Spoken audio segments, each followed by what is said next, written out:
su criterio. Y entonces, ahora dice lo siguiente. Bueno, para empezar, emite la siguiente tesis. Tiene como número de registro 160-589. Este criterio, lo primero que va a hacer es dejar sin efecto la tesis que leí hace un momento, de que los jueces no podían ejercer el control de la convencionalidad y de la constitucionalidad. Y entonces, en esta nueva tesis dice lo siguiente, fíjense bien: control de convencionalidad ex oficio. Esto fue nuevo, en ese entonces nadie lo conocía, en un modelo de control incluso de constitucionalidad. Y se de conformidad con lo previsto en el artículo 1 constitucional, todas las autoridades del país dentro del ámbito de su competencia se encuentran obligadas a velar no solo por los derechos humanos contenidos en la Constitución, sino aquellos contenidos en instrumentos internacionales celebrados por el Estado mexicano, adoptando la interpretación más favorable al derecho humano de que se trate, lo que se conoce en la doctrina como principio pro persona. Ya hemos hablado de ese principio en varias ocasiones. ¿Sí? Estos mandatos contenidos en el artículo 1 constitucional, reformado mediante el decreto en el Diario Oficial de la Federación 10 de junio de 2011, deben interpretarse junto con lo establecido en el diverso 133 para determinar el marco dentro del cual debe realizarse el control de la convencionalidad ex oficio en materia de derechos humanos a cargo del Poder Judicial, en el que deberá adecuarse al modelo de control constitucional existente en nuestro país. No me hayan dicho que no existía, ahora me dicen que sí, ¿no? Pero la explicación no es jurídica, es política, y porque hubo una resolución de la Corte Interamericana. Entonces se tuvo que desdecir, como dicen vulgarmente, la Suprema Corte.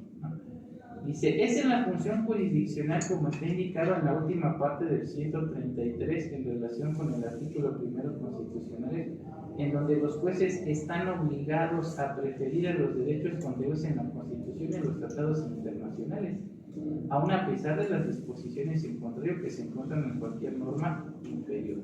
Si bien los jueces no pueden hacer una declaración general sobre la invalidez o expulsar del orden jurídico las normas que consideren contrarias a los derechos humanos contenidos en la Constitución y los tratados, como sí sucede en las vías de control directas expresamente en los artículos 103, 105 y 107, amparo, acciones de inconstitucionalidad y controversias constitucionales.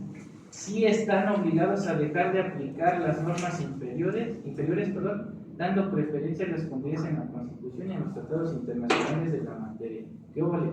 ¿No nos habían dicho que no estaba permitido y que los jueces no podían hacer prevalecer la Constitución y los tratados por encima de lo que dijeran otras disposiciones? Y ahora me dicen lo contrario, pero todo derivó, insisto, de una resolución de la Corte Interamericana. ¿Ya entendieron por qué carajo les estoy aventando todo este rollo de la convencionalidad y los tratados?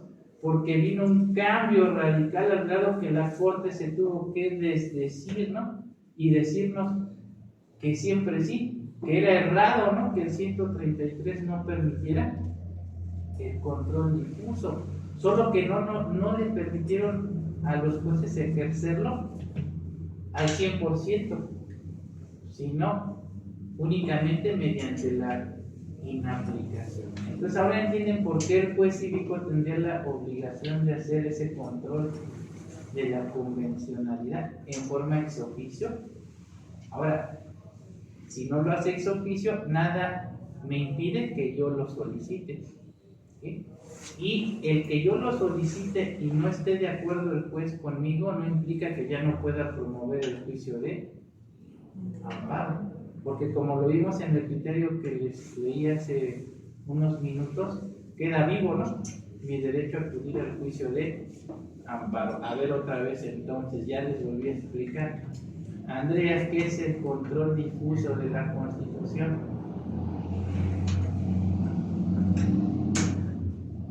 Son los que se encargan de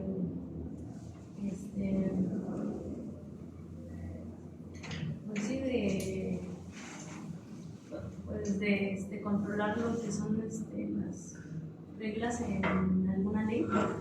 A ver, ayúdale.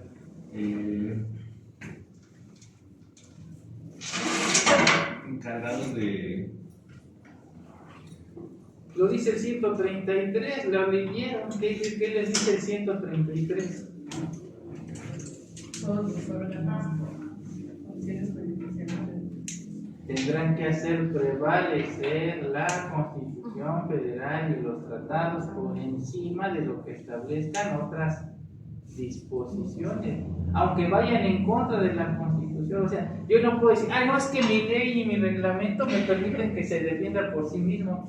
Entonces me vale un comino lo que diga la Constitución, ¿no? Tendría que ejercer el control difuso, ¿verdad? E inaplicar la ley y el reglamento y hacer prevalecer lo que establece la Constitución. ¿Y de dónde emana esa obligación? Pues del artículo primero en relación al 133. A ver qué me dice el artículo primero, Vega, por favor, para que entendamos, porque de ahí viene, ahí está el famoso principio pro persona.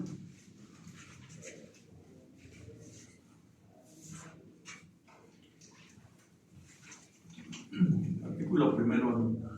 En los Estados Unidos mexicanos, todas las personas gozarán de los derechos humanos reconocidos en esta Constitución y en los tratados internacionales de los que el Estado mexicano sea parte, así como de las garantías para su protección, cuyo ejercicio no podrá restringirse ni suspenderse, salvo en los casos y bajo las condiciones que cada Constitución establece. Luego el párrafo segundo, ¿qué me dice? Las normas relativas a los derechos humanos se interpretarán de conformidad con esta Constitución y con los tratados internacionales de la materia, favoreciendo a todo tiempo a las personas protección más Amplia. a la protección más amplia. Principio pro persona. Aquí está el ejemplo. Tengo el 20 constitucional que me dice que el imputado se debe defender a través de un abogado público o privado, sin hablar de sin tanto tecnicismo. Tengo la ley que dice que el imputado se defiende por sí o a través de personas de confianza y el reglamento dice lo mismo. Tengo normas que se contraponen, ¿verdad? Sin embargo, yo no puedo elegir libremente cuál norma es la que prevalece. Ahí me está diciendo que la interpretación debe ser favoreciendo en todo tiempo a la persona. Y si yo elijo aplicar la ley y el reglamento, ¿le estoy favoreciendo? No, porque no le estoy permitiendo que ejerza una adecuada defensa.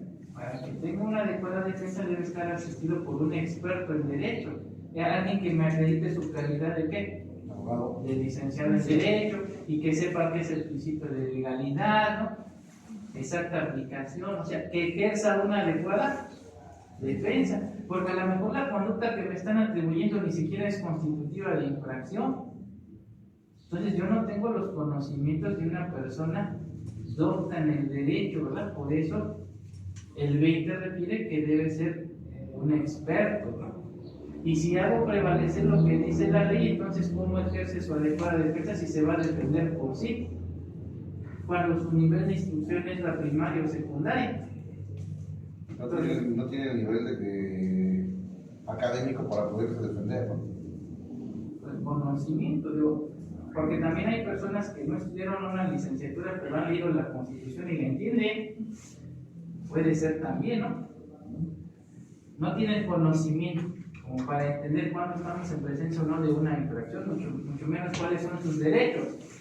Entonces, no tengo la libertad y me dice que la interpretación debe ser siempre favoreciendo, ¿verdad?, a la persona en todo momento y otorgando la protección más amplia.